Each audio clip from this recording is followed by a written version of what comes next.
जय श्री राम, राम राम, नमस्कार। Education system Bihar में आपका स्वागत है। आज के इस वीडियो में बिहार शिक्षक बहाली 7वें चरण नियुक्ति प्रक्रिया टीईटी एसटीईटी के बारे में बात करने वाले हैं। टीईटी एसटीईटी शिक्षक अभ्यर्थियों के लिए कुछ जरूरी बातें करने वाले हैं, सभी विषय के अभ्यर्थियों के लिए महत्वपूर्ण है। 7वें चरण के सभी टीईटी एसटीईटी क्वालिफाइड अभ्यर्थी ध्यान दें। जैसा कि आप लोग हेडलाइन देख लिए होंगे, इन सभी महत्वपूर्ण बिंदुओं पर बात करने वाले हैं। केंद्रीयकृत और ऑनलाइन बहाली से कटऑफ में भारी गिरावट, अच्छी खबर आप लोग को देखने को मिलेंगी। काफ़ी कम अंक वाले का होगा चयन। डोमिसाइल नीति, बिहार राज्य के निवासी ही आवेदन करेंगे, जिससे भीड़ कम होंगे, आवेदकों की संख्या कम होंगी। ऐसे में जो भी बिहार टीईटी क्वालिफाइड हैं या फिर सीटीटी क्वालिफाइड हैं, सबकी बहाली संभव है 7वें चरण में। इसके अलावा बात करने वाले हैं बिहार एसटीईटी के बारे में। तो बिहार एसटीईटी में शिक्षा मंत्री जी स्पष्ट कर चुके हैं, मेरिट लिस्ट और नोट इन मेरिट लिस्ट को अर्थहीन समझा जाए। सभी क्वालिफाइड हैं, सभी आवेदन करेंगे, सभी पात्र हैं।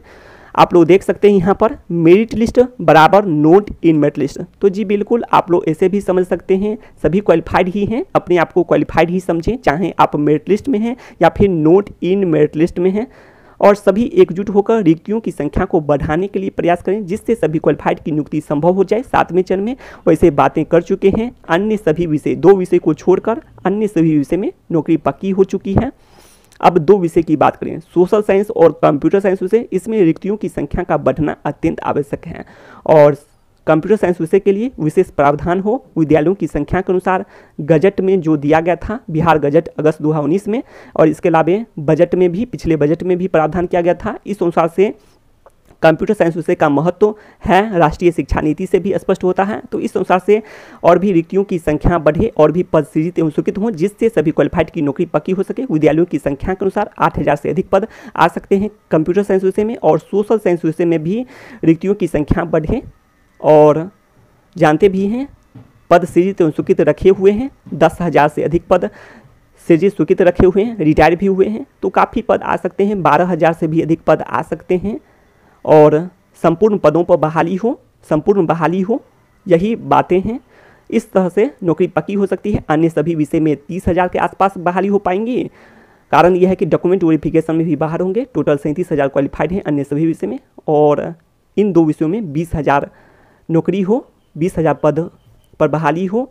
तो इस तरह से 50,000 पद पर ही बहाली होती हैं। तो अधिकतर क्वालिफाइड की नौकरी पक्की हो जाएगी 7वें चरण में ही। बिहार एसटीईटी में भी, अर्थात माध्यमिक एवं उच्च माध्यमिक शिक्षक के लिए भी।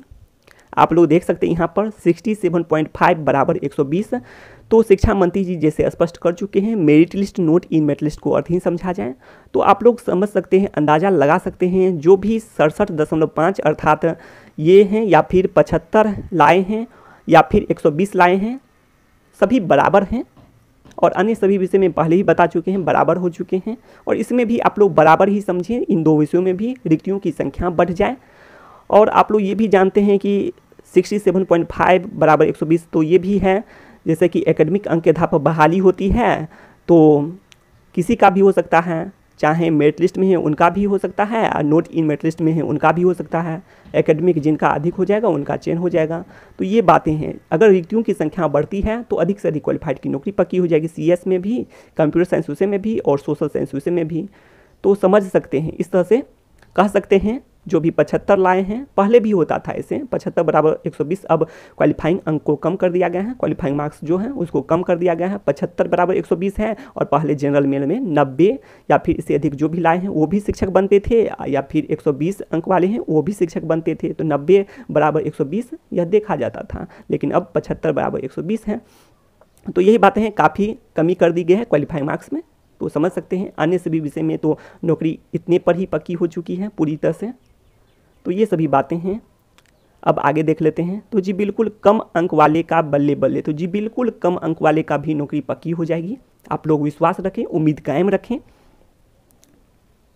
आगे बात करने वाले हैं 7वें चरण नियुक्ति प्रक्रिया के बारे में। और विश्वास के साथ साथ आप लोग को क्या करना है, रिक्तियों की संख्या को बढ़ाने के लिए प्रयास करना होगा, खासकर कंप्यूटर साइंस विषय में, जिससे अधिक से अधिक क्वालिफाइड की नौकरी पक्की हो सके। और 75 जो भी हैं सभी अभी के अनुसार जो भी हैं, merit list note in merit list सभी बराबर हैं। हाँ, एक सवाल है, अगर चयन प्रक्रिया एसटीईटी अंक के आधार पर होती है तो सोशल साइंस विषय में या फिर कंप्यूटर साइंस विषय में क्वालिफाइंग अंक लाने वाले अर्थात 75 या फिर 67.5 अंक लाने वाले उम्मीद रखें या फिर नहीं रखें। इस सवाल के जवाब से पहले पूछना चाहते हैं आप नौकरी चाहते हैं या फिर नहीं चाहते हैं। अगर नौकरी चाहते हैं तो उम्मीद रखनी चाहिए। कारण यह है कि विद्यालयों की संख्या को देखते हुए, बिहार गजट को देखते हुए और पिछले बजट को देखते हुए आप लोग समझ सकते हैं। बात कर रहे हैं कंप्यूटर साइंस विषय के बारे में, काफ़ी पद आ सकते हैं, 8000 से अधिक पद या फिर 8500 से भी अधिक पद आ सकते हैं। और इसके साथ साथ आप लोग प्रयास कर सकते हैं जिससे वास्तविक क्वालिफाइड की ही नौकरी हो।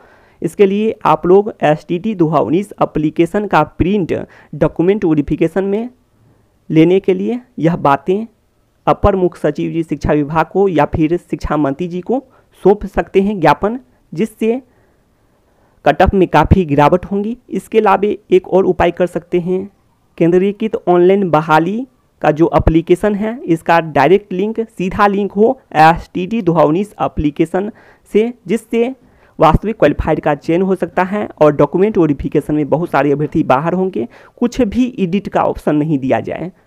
आप लोग समझ गए होंगे, डायरेक्ट लिंक किया जाए और कुछ भी एडिट का ऑप्शन नहीं दिया जाए। इस तरह से कट ऑफ में काफ़ी गिरावट होंगी और वास्तविक क्वालिफाइड अभ्यर्थियों का चयन होगा और कट ऑफ काफ़ी गिर जाएगा। इस तरह से उम्मीद कायम रख सकते हैं। हाँ, एक और भी बात है, अगर आप लोग इंतज़ार करना चाहते हैं तो 2024 में और 25 में जो चुनाव भी होने हैं उस समय में आप लोग ये भी प्रस्ताव रख सकते हैं, जो कि कंप्यूटर सहायक की भी बातें की गई है गजट में, तो उन पदों पर भी बहाली हो और भी पद सृजित अनुसूचित हों। इस तरह से सभी क्वालिफाइड की नियुक्ति संभव है।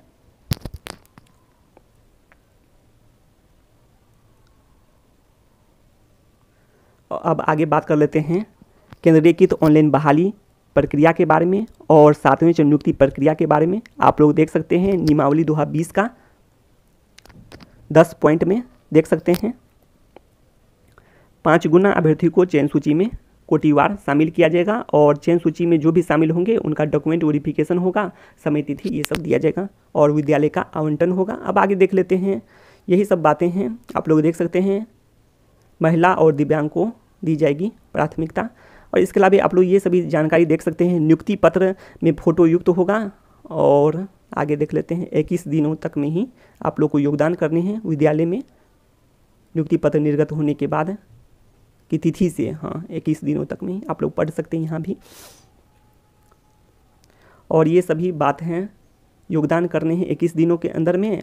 और इसके अलावा प्रधानाध्यापक जो भी हेडमास्टर हैं उनको योगदान के लिए एप्लीकेशन देना होगा और स्वीकृत करेंगे वे। और इसके अलावा दिया गया है इसमें योगदान के अलावा देख सकते हैं मेडिकल के बारे में, मेडिकल सर्टिफिकेट और इसके अलावा पुलिस पदाधिकारी से भी सर्टिफिकेट जो कि चैत्र ये सब का लगेगा। इसके अलावा आप लोग ये सभी जानकारी देख सकते हैं। हाँ, ये देख सकते हैं आप लोग जिसमें वेब पोर्टल सॉफ्टवेयर की बातें की गई है, यहाँ देख लिए होंगे। केंद्रीकृत ऑनलाइन बहाली के बारे में बात कर रहे हैं अब, तो ये देख सकते हैं आखिर केंद्रीकृत ऑनलाइन बहाली क्या होता है। तो देख सकते हैं एक सॉफ्टवेयर वेब पोर्टल पर वेबसाइट होंगे, उस पर आप लोग आवेदन करेंगे।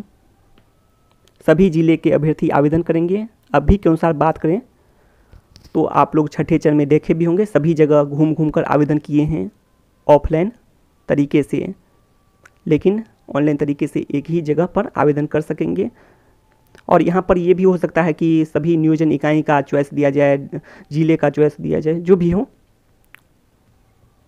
फ़ायदे देख सकते हैं, फ़ायदे ये हैं कि अब एक जो भी अभ्यर्थी हैं कई जगह अप्लाई करने की ज़रूरत नहीं पड़ेगी, उन सबों को घर बैठे ऑनलाइन अप्लाई करेंगे, खर्च भी नहीं। इसके अलावा समय की बचत, उसके अलावा चरण में कमी, इसके अलावा फर्जीवाड़ा पर लगाम, उसके बाद ये सभी जानकारी पढ़ सकते हैं।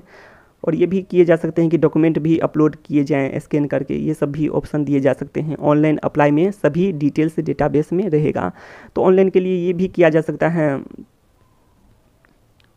पहले भी देख सकते हैं आप लोग क्या होते थे।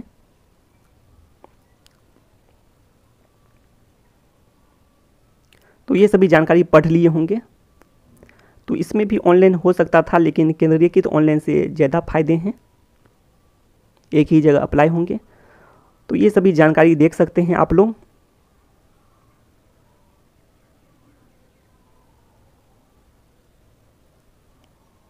तो यही फायदे हैं केंद्रीयकृत ऑनलाइन बहाली के। तो पढ़ लिए होंगे आशा करते हैं।